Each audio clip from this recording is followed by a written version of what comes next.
অভিনয় নৈপুণ্যে লাখো মানুষের হৃদয়ে জায়গা করে নিয়েছেন অভিনেত্রী ডলি জহুর। 4 যুগেরও বেশি সময় ধরে মুগ্ধ করে রেখেছেন দর্শকদের। আপাতমস্তক একজন অভিনেত্রী, সত্যিকারের একজন শিল্পী তিনি। একই সঙ্গে চমৎকার বন্ধুসুলভ মানুষ। এ প্রজন্মের শিল্পী নির্মাতারা তাকে ভালোবেসে মা বলেই সম্বোধন করেন।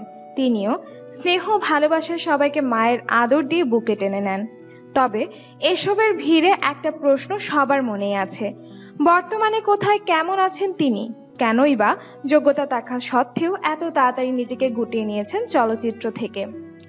আমাদের আজকের এই ভিডিওটিতে জানবো গুণী এই অভিনেত্রীর সর্বশেষ অবস্থা, জানবো কোথায় কেমন আছেন তিনি, জানবো মিডিয়া জগৎ থেকে নিজেকে গুটিয়ে নেওয়ার অবিশ্বাস্য কারণ, একই সাথে তার জীবনের কথা ও নানান অজানা তথ্য জানতে আমাদের সাথেই থাকুন। অভিনেত্রী ডলি জহুর 1953 সালে জন্মগ্রহণ করেন। জন্মের প্রায় 30 বছর পর 80-র দশকে হুমায়ুন আহমেদ রচিত এইসব দিন রাত্রি নাটকে অভিনয় করে ব্যাপকভাবে পরিচিতি লাভ করেন ডলি জহুর। তার অভিনীত প্রথম চলচ্চিত্র অসাধারণ। অসংখ্য জনপ্রিয় নাটক ছবিতে তার অভিনয় কালজয়ী হয়ে আছে। তার মধ্যে আগুনের পরশমণি, বাবা কেন চাকর, শঙ্খনীল কারাগার, আনন্দ অশ্রু, সন্তান যখন শত্রু, রং নাম্বার, ঘানি, দারুচিনি দ্বীপ, নিরন্তর, এবাদত ইত্যাদি ছবিগুলো উল্লেখযোগ্য। ক্যারিয়ারে 150-এরও অধিক সিনেমা করা এই অভিনেত্রী 1992 সালে শঙ্খনীল কারাগার চলচ্চিত্রের জন্য জাতীয় চলচ্চিত্র পুরস্কারও পান। এর আগে তার মিডিয়া জগতে আসার গল্পটা বেশ রোমাঞ্চকর। 1974-75 সালে ঢাকা বিশ্ববিদ্যালয়ে পড়াকালীন নাট্যদল নাট্যচক্রতে যুক্ত হন। ওখান থেকেই নিয়মিত অভিনয় শুরু। নিজের অভিনয় নিয়ে ডলি জহুর এক সাক্ষাৎকারে জানিয়েছিলেন, বিশ্ববিদ্যালয়ের অনুষ্ঠানে সিদ্ধান্ত হলো আমাদের সমাজবিজ্ঞান বিভাগ থেকে নাটক করা হবে। আমি যেহেতু এলাকায় নাটক করতাম, ভাবছিলাম নাটকে নাম লিখাবো। তার আগেই শেখ কামাল ভাই, বঙ্গবন্ধু পুত্র, বলল, তুই না নাটক করিস, এখানে নাম লেখ। বিভাগের এই নাটকে অভিনয় করতে দেখেই হয়তো হামিদ ভাই বা নাট্যচক্রের কেউ আমাকে নাট্যচক্রে নিয়ে আসেন।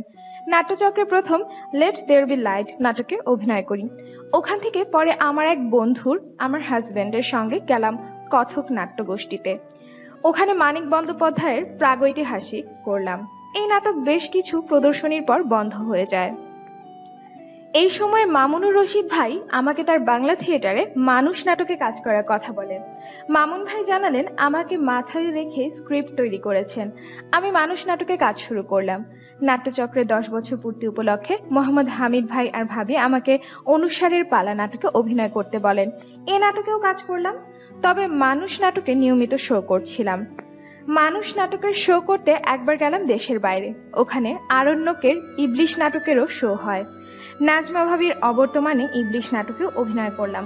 পরে দেশে এসে আরণ্যকের ময়ূর সিংহাসন নাটকে প্রিন্সেস বলাকার চরিত্রে অভিনয় করলাম। এভাবেই আরণ্যকের কর্মী হয়ে গেলাম। তখন অভিনয় বেশ নিয়মিত আমি।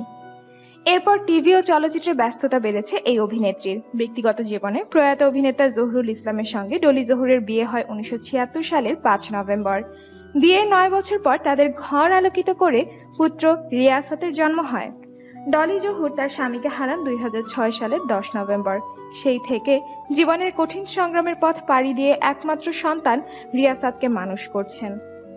তার একমাত্র ছেলে রিয়াসাত আজিম সস্ত্রীক অস্ট্রেলিয়া থাকেন। তিনি ওখানে শিক্ষকতা করেন। ছেলের সঙ্গেই বছরের বেশিরভাগ সময় কাটে ডলি জহুরের। কালে ভদ্রে দেশে আসেন, সবার সঙ্গে দেখা করেন, কিন্তু নাটকে কাজ করতে খুব একটা দেখা যায় না। আর সিনেমায় এক সময়ের ব্যস্ত এই অভিনেত্রী দীর্ঘদিন কোনো সিনেমাতে কাজ করেন না। কিছু অভিমান মনে ধরে রেখে তিনি সিনেমা ছেড়েছেন।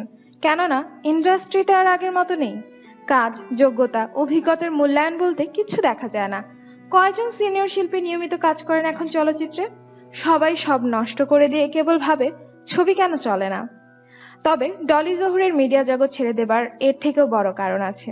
কিছুদিন আগেই একটি সাক্ষাৎকারে তিনি জানান, 2012 সালে হজে যাওয়ার আগে সিদ্ধান্ত নিয়েছিলাম দেশে ফিরে আর চলচ্চিত্র করব না। তারপর থেকে আমি আর বড় পর্দায় অভিনয় করিনি, আর আশা করি কাজও করব না। যে কদিন বাঁচি চলচ্চিত্র থেকে দূরে থাকব। তার মানে মূলত ইসলামের টানেই ছেড়েছেন মিডিয়া, সেটা তার এই বক্তব্যে স্পষ্ট। বর্তমান সময়টা কাটে তার ইসলামের খেদমত করে ও নাতি নাতনিদের সাথে খুনসুটি করে, আর তাতে তার সমসাময়িক অনেক অভিনেত্রী ভালো না থাকলেও তিনি বেশ ভালো আছেন বলেই জানান। পর্দার নন্দিত জননী ডলি জহুর শান্তিতে, সুখে আর আনন্দের সমৃদ্ধিতে বেঁচে থাকুন, এটাই কামনা। নিজেকে আপনি যতই আড়ালে রাখুন, এদেশের অভিনয়ের আঙিনা চিরদিন গর্ব করে বলবে, আমাদের একজন ডলি জহুর ছিলেন, আছেন, থাকবেন। ভিউয়ার্স, মিডিয়া জগৎ ছেড়ে ইসলামকে আঁকড়ে ধরে আমাদের ডলি জহুর সঠিক সিদ্ধান্তই নিয়েছেন বলে মনে করলে ভিডিওটির কমেন্ট বক্সে অবশ্যই ইয়েস লিখে তাকে নিয়ে আপনার মনের কথাগুলো জানিয়ে দিন।